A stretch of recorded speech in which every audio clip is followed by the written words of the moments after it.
Seperti biasa, laga El Clasico selalu menghadirkan cerita-cerita menarik di dalamnya. Karena ini bukan sekedar pertandingan biasa, melainkan pertandingan harga diri siapa yang terbaik di pentas sepak bola Spanyol. Jelang match final Copa del Rey, sebuah kabar mengejutkan dari El Real. Ketegangan dengan wasit terus memanas. Isu boykot sempat merebak setelah klub membatalkan sesi latihan dan konferensi pers mereka secara mendadak. Kemarahan Madrid dipicu oleh pernyataan emosional wasit Ricardo de Burgos Bengoechea yang mengaku anaknya menjadi korban perundungan akibat kritik tajam dari El Real Madrid TV. Saluran resmi klub itu menuduh sang wasit memiliki keberpihakan terhadap Barcelona. Di sisi lain, Barcelona yang tampil sangat baik di musim ini cukup percaya diri untuk bisa memenangkan gelar keduanya musim ini. Bahkan Prime Lamine Yamal diyakini bakal membuat El Real cukup kewalahan menghadapinya. Lantas seperti apa? Mari kita ulas selengkapnya.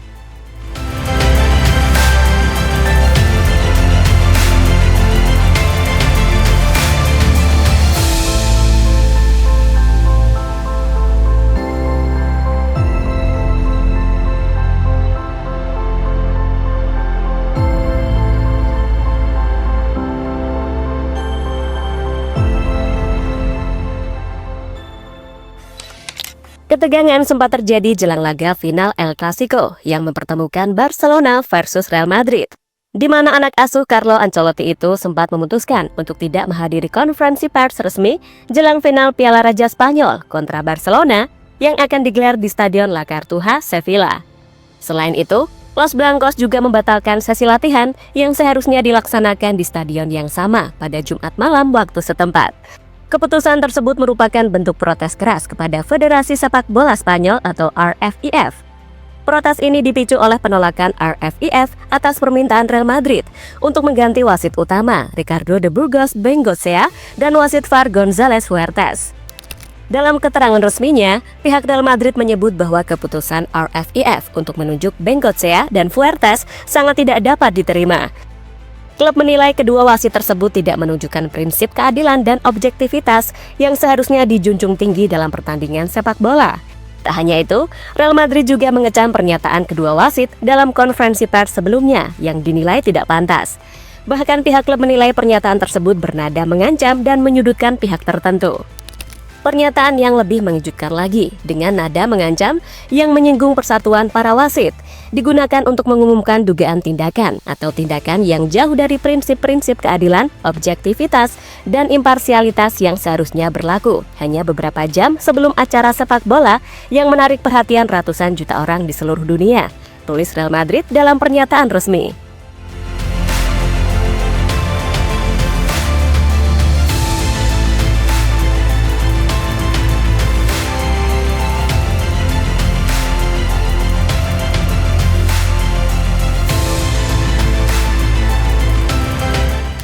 Kritik terhadap Bengoechea memuncak setelah ia menangis dalam konferensi pers saat mengungkapkan tekanan yang dialami keluarganya. Real Madrid menanggapi dengan permintaan agar wasit diganti karena dinilai tak lagi netral secara emosional.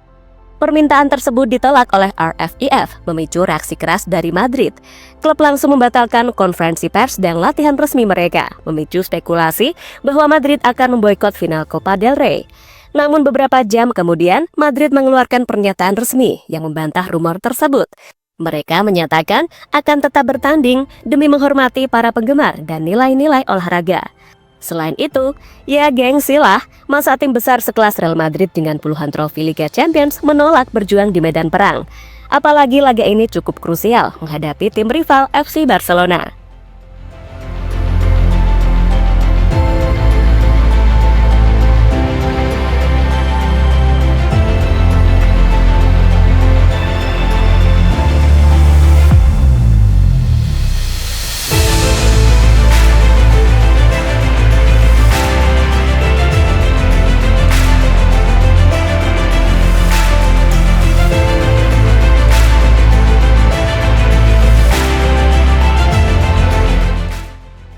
Madrid waspada, Barcelona sudah mencapai level baru. Setelah sempat tertinggal dari Real Madrid di klasemen La Liga, Barcelona kini kembali membuktikan diri sebagai kandidat kuat juara musim ini. Level permainan dan konsistensi mereka terus meningkat. Match demi match mereka jalani dengan luar biasa. Bahkan Barcelona sempat tak terkalahkan dalam 25 pertandingan secara beruntun, sebelum dominasi itu dipatahkan oleh Borussia Dortmund di leg kedua di Liga Champions. Sebuah dominasi yang seolah jadi bukti nyata jika Barca benar-benar berada di level yang gila. Mereka tak sekedar menang, saat dominasi permainan tim ini menyisakan cerita fenomenal. Melihat dominasi gila Barcelona musim ini, wajar jika Real Madrid cukup mewaspadai kekuatan baru timnas Catalan. Apalagi Barcelona datang ke final dengan kepercayaan diri tinggi. Mereka membidik kemenangan ketiga beruntun atas seteru abadinya musim ini. Sebelumnya, Blaugrana sukses membantai Los Blancos 5-2 di final Piala Super Spanyol pada Januari lalu, dan mempermalukan Madrid dengan skor telak 4-0 di laga Liga Inggris pada Oktober. Sebagai tim tersukses di Copa del Rey dengan koleksi 31 trofi, Barcelona terakhir kali mencicipi final pada 2021 saat menaklukkan Athletic Bilbao. Sementara itu Madrid akan melakoni final kedua mereka dalam 3 musim terakhir.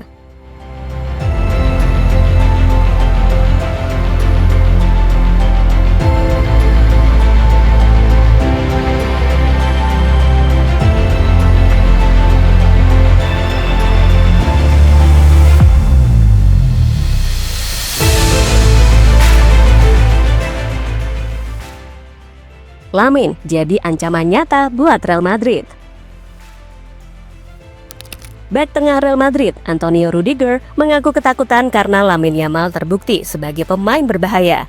Lamine Yamal mendapat pengakuan tidak biasa dari Real Madrid yang terus berseteru dengan Barcelona. Komposisi tim Real Madrid pada musim 2024-2025 dipenuhi oleh pemain bintang. Carlos Ancelotti akhirnya bisa memiliki Jude Bellingham, Kylian Mbappe, dan Vinicius Junior sekaligus dalam satu tim. Kehadiran ketiganya menjanjikan ancaman serius terhadap lawan dari Los Blancos. Akan tetapi, awal musim ini justru memunculkan kejutan yang cukup besar. Sinar ketiganya ternyata masih kalah dari winger muda Barcelona, Lamine Yamal.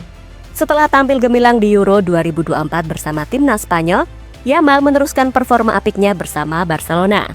Pada musim 2023-2024 lalu, Lamine Yamal tampil sangat bagus. Dia bikin 7 gol dan 9 assist di semua ajang. Capaian itu terhitung spektakuler untuk pemain yang baru berusia 16 tahun.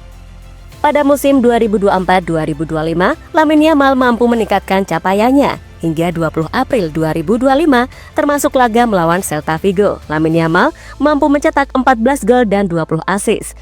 Melihat performa Yamal bersama Barcelona musim ini, tak heran kalau Rudiger merasa cukup kagum. Apa yang dilakukan Yamal sangatlah tidak masuk akal. Ia harus mendapatkan apresiasi. Sejujurnya, apa yang ia lakukan saat ini cukup menakutkan, ungkap Rudiger dikutip dari Marca.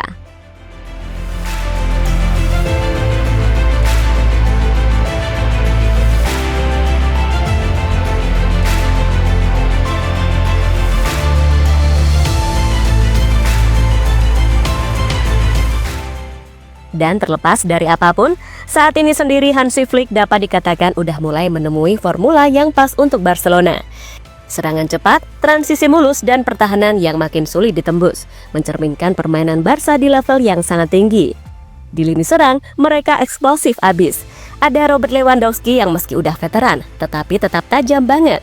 Golnya tadi malam jadi bukti dia masih haus gol. Terus ada Dani Olmo yang membawa kreativitas dan finishing cerdas. Plus Lamine Yamal yang kita udah bahas, bocah ajaib yang bikin sulit menghentikan tiap serangan Barca.